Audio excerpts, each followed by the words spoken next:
Hello friends, Karnataka के घने जंगलों में स्पेशल फोर्स किसी की तलाश में निकली थी, जिसकी हैवानियत के चर्चे पूरे इंडिया में गूंजते थे। पुलिस बहुत तेजी से जंगलों की गहराइयों में पहुंच रही थी। उनसे कुछ ही दूर उनका शिकार अपनी जान बचाने के लिए भाग रहा था, लेकिन इस बार वो अकेला नहीं था। उसके साथ ही उसकी 6 माह की बच्ची। वो आदमी किसी खुफिया जगह पर छुप गया। पुलिस उसके करीब आ रही थी। अचानक उसकी बेटी रोने लगी। जंगल में इतनी खामोशी थी कि हल्की सी आवाज भी शोर कर रही थी। उसे अपनी जान इतनी प्यारी थी कि उसने अपनी बच्ची की आवाज हमेशा के लिए बंद कर दी। उसने अपनी बेटी का सर एक बड़े पत्थर से कुचल दिया था। दोस्तों, हम जिस शख्स की बात कर रहे हैं वो कोई और नहीं बल्कि 20,000 हाथी और 184 इंसानों को बेरहमी से कत्ल करने वाला हैवान कोसे मुनुस्वामी वीरप्पन था। कोसे मुनुस्वामी वीरप्पन 18 जनवरी 1952 को कर्नाटका के गांव गोपीनाथम में पैदा हुआ। वीरप्पन की फैमिली चरवाहों का काम करती थी, जिस वजह से वीरप्पन का बचपन से जंगलों में आना जाना लगा रहता था।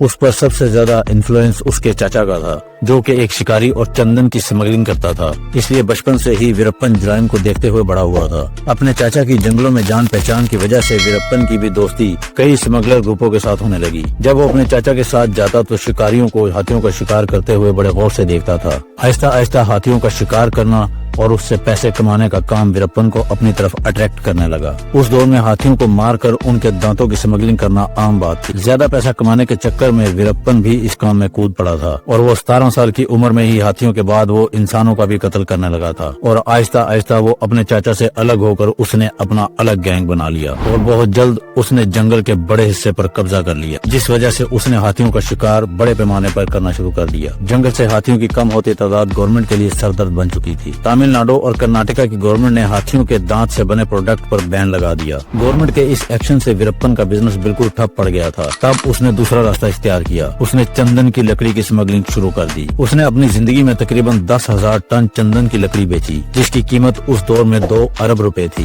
तमिलनाडु और कर्नाटका की पुलिस फोर्स कई सालों की कड़ी मेहनत के बावजूद भी उसे पकड़ने में नाकाम रही थी। ऐसे में कर्नाटका गवर्नमेंट को ऐसे पुलिस ऑफिसर्स की तलाश थी जो अपने काम में माहिर हो और ईमानदार हो। ऐसे में एक IFS ऑफिसर पी श्रीनिवास, जिनको कर्नाटका के चामराजनगर में तैनात किया गया, वो एरिया वीरप्पन के कब्जे में था। 3 साल की कड़ी मेहनत के बाद 1986 में पी श्रीनिवास ने वीरप्पन को पकड़ लिया और पूछताछ के लिए वीरप्पन को पूड़ीपाड़ा फॉरेस्ट ऑफिस लाया गया। वीरप्पन को टॉर्चर कर ली गई इन्फॉर्मेशन से जंगल के मुख्तलिफ इलाकों में छापे मारे गए। एक दिन पी श्रीनिवास वीरप्पन की बताई गई जगह पर छापा मारने के लिए गया तो वीरप्पन को वहाँ से भागने का सही मौका मिला। वीरप्पन किसी तरह पुलिस को चकमा देकर वहाँ से भाग निकला। वीरप्पन अब पी श्रीनिवास को मारने के लिए बेताब था। उसने एक प्लान बनाया और वीरप्पन ने सरेंडर करने का ऐलान कर दिया और शर्त ये रखी कि पी श्रीनिवास उसे अकेले ही पकड़ने जंगल में आएंगे। और पी श्रीनिवास उसके इस धोखे में आ गए और वो अकेले ही जंगल में वीरप्पन को पकड़ने के लिए चले गए। मौका पाते ही वीरप्पन ने पी श्रीनिवास की गाड़ी पर गोलियों की बौछार कर दी और उनको मार डाला।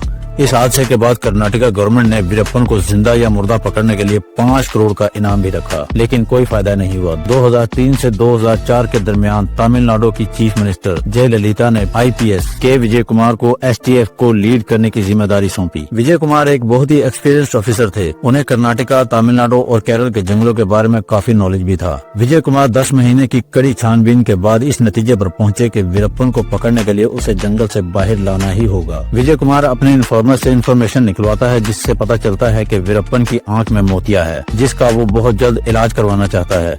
विजय कुमार और उनके जूनियर ये जानते थे कि वीरप्पन को पकड़ने के लिए वीरप्पन के गैंग के ही कुछ लोगों को अपने साथ जोड़ना जरूरी है। विजय कुमार की बहुत ज्यादा कोशिश के बाद वीरप्पन के गैंग के 2 लोगों को अपना इन्फॉर्मर बनाने में कामयाब रहे और इस तरह पुलिस को वीरप्पन की हर इन्फॉर्मेशन मिलने लगी। 16 अक्टूबर 2004 को एक इन्फॉर्मर ने खबर दी कि वीरप्पन अपनी आँख का इलाज करवाने के लिए जंगल से बाहर आने वाला है। विजय कुमार और उनकी टीम के लिए ये जबरदस्त मौका था। वीरप्पन को जंगल से बाहर आने के लिए एक एम्बुलेंस की जरूरत थी। विजय कुमार ने अपने एक इन्फॉर्मर को एम्बुलेंस चलाने की जिम्मेदारी सौंपी ताकि वीरप्पन को किसी किस्म का कोई शक न हो और इस ऑपरेशन को ऑपरेशन कोकून का नाम दिया गया। 18 अक्टूबर 2004 को वीरप्पन अपने साथियों के साथ रात के वक्त एम्बुलेंस में बैठ जाता है।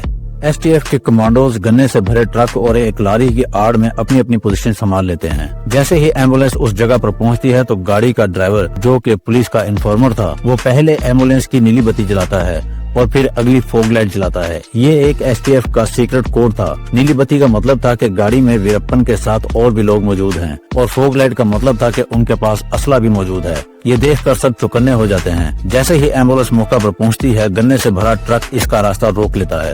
एम्बुलेंस के रुकते ही ड्राइवर फौरन गाड़ी से छलांग लगा देता है और पुलिस के साथ जाकर मिल जाता है। एसटीएफ ने 20 मिनट के अंदर ही 338 राउंड फायरिंग की। इस अंधाधुंध फायरिंग में वीरप्पन और उनके साथी मारे जाते हैं। इस खबर के बाद तमिलनाडु और कर्नाटका में जश्न का माहौल था। उन सब का सबसे बड़ा सरदर्द खत्म हो चुका था। ऑपरेशन कोकून कामयाब हो चुका था। इसके बाद ऑपरेशन में शामिल सभी ऑफिसर्स को इनामात से नवाजा जाता है। वीडियो अच्छी लगी है तो इसे लाइक करें, चैनल को सब्सक्राइब करें। शुक्रिया।